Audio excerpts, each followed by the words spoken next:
Thank you very much for those readings tonight on our spiritual poise. I've always loved what you read tonight from retrospection and introspection. The best spiritual type of Christly method for uplifting human thought and imparting divine truth is stationary power, stillness, and strength. And when this spiritual ideal is made our own, it becomes the model for human action. Those three things, stationary power, stillness, and strength. I often think about that if I'm ever feeling pressured or feeling like I need to run around. No, God doesn't work that way. We maintain our stillness and our strength and our stationary power.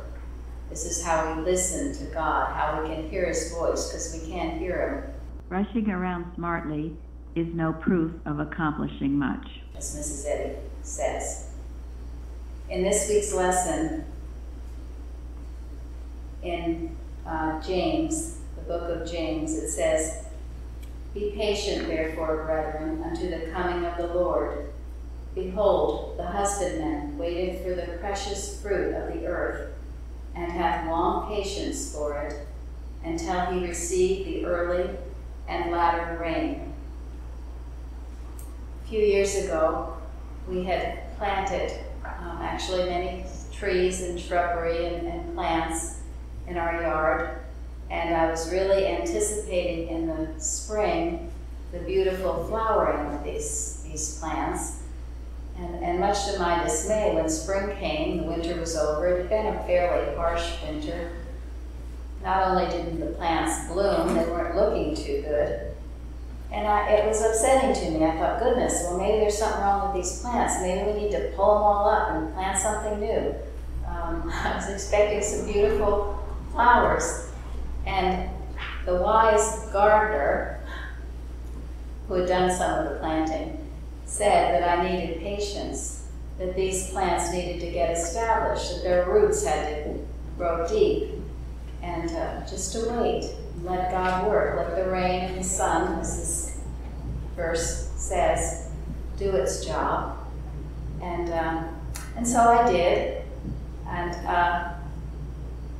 the first season didn't look so good, but the second season looked much better. The third season even looked really good. Things began blooming and blossoming, and I really had to chastise myself for my impatience. How awful it would have been if I had ripped those beautiful plants up because of my own impatience, when they needed just some time to grow.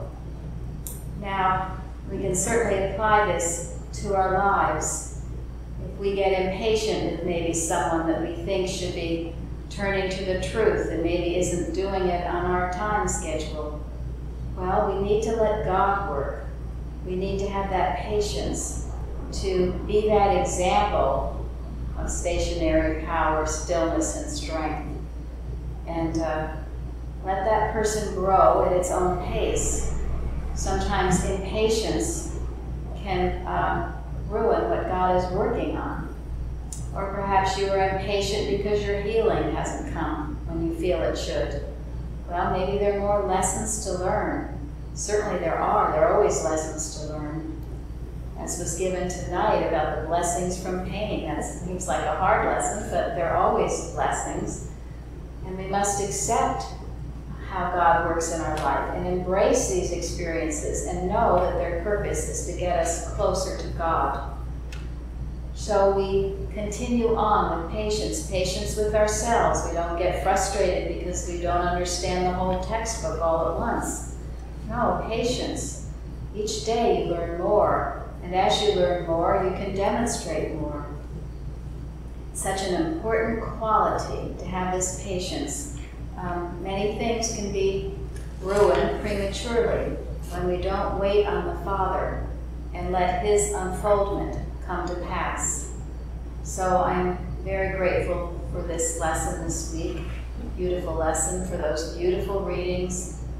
Such a beautiful prelude tonight, and also the hymns and the healing testimonies. I thank you all thank dear Mrs. Eddy for giving us Christian Science.